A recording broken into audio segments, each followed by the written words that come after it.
गांधी भवन में माता जानकी व प्रभु श्री राम की पूजा अर्चना कर प्रत्याशी कुंदन मालवीय ने नामांकन रैली की करी शुरुआत। नामांकन रैली में कुंदन ने किया शक्ति प्रदर्शन। गांधी भवन में हुई विशाल आम सभा, शहर, ग्रामीण सहित समस्त प्रकोष्ठ थे उपस्थित। जनता के पास पहुंचकर कमलनाथ जी के विकास कार्यों को बताना है। यहाँ के युवा रोजगार के लिए सर मुंडवाते हैं, लट खाते हैं, लेकिन रोजगार नहीं मिला। खंडवा जिले में चुनावी माहौल पूरी तरह दिख रहा है।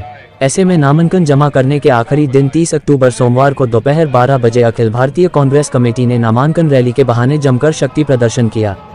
जिला कांग्रेस प्रवक्ता प्रेमांशु जैन ने बताया कि गांधी भवन में प्रत्याशी कुंदन मालवीय ने अपनी नामांकन रैली से पहले भगवान श्री राम की पूजा अर्चना करी और अपनी रैली में सबसे आगे बगी में भगवान श्री राम को लेकर चल रहे थे। इस रैली की खासियत थी कि अमरावती जिले से विशेष ढोल नगाड़ा पार्टी बुलाई गई थी, जिसे महाराष्ट्र से आए युवक युवती बड़े उत्साह के साथ शिवाजी महाराज के जय घोष के साथ बजा रहे थे। नामांकन रैली के पहले गांधी भवन की सभा में कांग्रेसी नेताओं ने जमकर बीजेपी सरकार को आड़े हाथों लिया। कांग्रेस प्रत्याशी कुंदन मालवीय की रैली में ग्रामीण क्षेत्र से आई महिलाएं, शहरी क्षेत्र के युवा, एनएसयूआई, यूथ कांग्रेस, ग्रामीण कांग्रेस, शहर कांग्रेस के साथ ही इस रैली में हाथों में कांग्रेस का झंडा लिए चल रहे थे।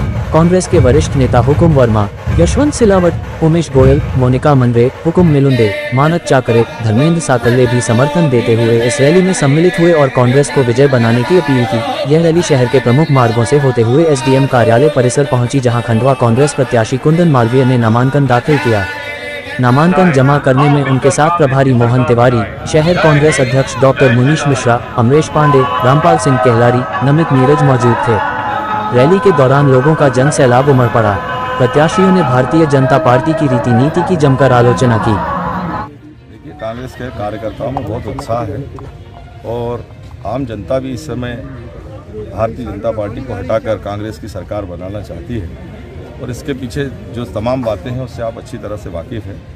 भारतीय जनता पार्टी ने अपना उम्मीदवार बदलकर, मैंने पहले भी कहा था कि खुद अपने प्रमाण पत्र पर हस्ताक्षर किए हैं कि 15 सालों में भारतीय जनता पार्टी के विधायक ने खंडवा में कुछ नहीं किया। तो इसके बाद अब और भी कुछ कहने की गुंजाइश नहीं। अब तो चुनाव के मैदान में आप हम सब एक साथ बढ़ेंगे और कांग्रेस अपना परचम लहराएगी। 33 साल बाद कांग्रेस पार्टी ने 2 संयोगों के साथ अपना कदम आगे बढ़ाया है। पहला संयोग यह है कि 33 साल में आज तक भारतीय कांग्रेस पार्टी ने किसी भी उम्मीदवार को दोबारा रिपीट नहीं किया। 33 साल बाद ये सौभाग्य मुझे मिला है और 33 साल बाद ये दुर्भाग्य भारतीय जनता पार्टी का है कि उनको उम्मीदवार बदलना पड़ा। भाजपा कह रही है आपकी बार 50,000 पार। वो तो हर बार कहते हैं। पिछली बार तो उन्होंने कहा था कि कुंदन मालवीय की जमानत जब्त हो जाएगी। तो ये तो जनता तय करेगी, भाजपा के कहने से क्या होता है। भाजपा तो हर बार कुछ ना कुछ कहती रहती है। अच्छा, स्ट्रेटेजी चेंज की आपने, स्वस्ति वाचन हो रहा है, राम लखन जानकी आपके साथ हैं, क्या कहेंगे? वो तो हमारे आराध्य हैं, वो हमारी संस्कृति है, सनातन धर्म की पहचान है। उनसे अलग होकर हम कहाँ जाएंगे? तो किसी के व्यक्तिगत जागीर थोड़ी है। कुंदन भाई, इस बार कुछ अलग तरीके से करने की कोशिश की है क्या? वो वोट छिटक रहे थे, वो वोट बिल्कुल कोई छिटक नहीं रहा था, सब हमारे साथ थे। देखिए, दरअसल समस्या ये है कि यहाँ पर जितनी समस्याएं खंडवा विधानसभा में व्याप्त है, मैंने कहा ना कि यहाँ कोई उद्योग धंधे नहीं है, नलों में पानी नहीं है, रोजगार नहीं है। कौन सी चीज़ है आपके पास जिसका उल्लेख करते हो? इसीलिए तो उम्मीदवार बदल दिया। ये राम लखन जानकी अब आपके हो? नहीं, वो सबके हैं और सदा से हैं।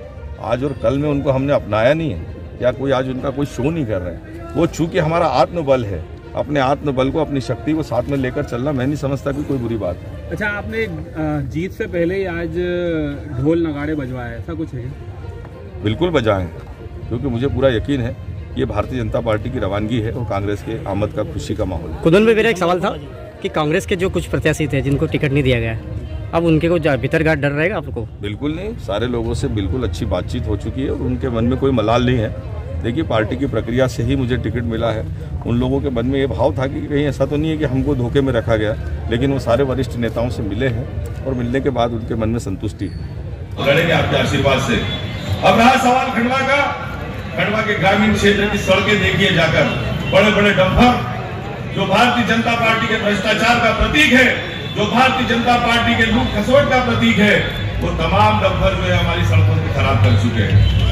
हर गांव से मुझे फोन आ रहा है कि भैया ट्रांसफार्मर जल गए हैं, लेकिन एमटीबी के लोग ट्रांसफार्मर देने को तैयार नहीं है। यूरिया के लिए किसान परेशान हो रहा है, लेकिन यूरिया नहीं मिल रही है। और जो यूरिया बढ़ रही है उसमें प्रधानमंत्री का फोटो चस्पा करके किसानों को प्रभावित करने की कोशिश की जा रही है। हमने कहा था और हमारी सरकार जब आई तो 15 महीने में 27 लाख किसानों का कर्जा माफ हुआ, लेकिन इन्होंने कहा कि हम कर्जा नहीं माफ कर पाएंगे। भाई हम बहुत दूसरे कामों में लगे, भ्रष्टाचार में लगे, इसलिए कर्जे का ब्याज माफ कर देते हैं। ये भारतीय जनता पार्टी की सोच है, ये शिवराज सिंह की सोच है। ये खंडवा की सड़कें गड्ढों में पड़ी है, 400 करोड़ रुपया खर्च हो गया, लेकिन नर्मदा का पानी आज तक नहीं आया। रूडी का ग्रोथ सेंटर आज भी सूखा का सूखा पड़ा है। कौन सा ऐसा काम हुआ, कौन सा ऐसा औद्योगिक विकास हुआ जिसके नाम पर आज भारतीय जनता पार्टी चुनाव के मैदान में खड़ी है? मुझे समझ में नहीं आता। कोई भी बात ऐसी नहीं है जो आप लोगों से छुपी हुई है। बहुत सारी बातें हैं, इन तमाम बातों का लेखा जोखा आपके पास है। इन्हीं बातों को लेकर अगले 20 दिनों में आपको जनता के बीच में जाना है, अपनी बात को रखना है, ताकत से रखना है और लोगों को ये भरोसा दिलाना है कि कांग्रेस पार्टी आने वाले 5 साल में आपके बीच में वो काम करेगी जिसकी आपने उम्मीद की है। बेरोजगारों के लिए रोजगार की बात आज तक मुझे तो पता नहीं चला कि खंडवा में कभी हुई होगी। लाके रखी है हमारे बीच में, ये हर घर तक पहुंचानी पड़ेगी। आपका एक वोट नहीं है, आपका एक वोट किसी किसान का कर्जा माफ करवाएगा, आपका एक वोट मेरी किसी महिला को 500 रुपए की टंकी दिलवाएगा, आपका एक वोट मेरे किसान भाइयों का जो बिजली के नाम पर और बिल न भरने के नाम पर जो केस लगाए गए हैं वो माफ करवाएगा, आपका एक वोट मेरी जैसी किसी गरीब महिला को 1500 रुपए का अनुदान दिलवाएगा, आपका एक वोट मेरे किसान भाई, मैं भी एक किसान परिवार की बेटी भी हूँ और बहू भी हूँ, 5 हॉर्स पावर का जो हमारे को मोटर का जो किराया लगता है, जो बिजली बिल दिया जाता है वो माफ करवाया जाएगा। आपका एक वोट शुद्ध से युद्ध की लड़ाई लड़ेगा, आपका एक वोट जो गौ माता के नाम पर ये आप लोगों से छल करते आए हैं कांग्रेस सरकार में, उस गोबर का भी 2 रुपए मूल्य दिया जाएगा। वो किसान भाई जो आज इस समय दूध का कारोबार कर रहे हैं उनसे 500 रुपए का बोनस में लिया जाएगा। मैं आप ये कहता हूँ कि अस्तित्व की लड़ाई है, ये कुंदन भैया के अस्तित्व की लड़ाई नहीं है, ये हमारे अस्तित्व की लड़ाई है और ये अस्तित्व हमें बचाना है।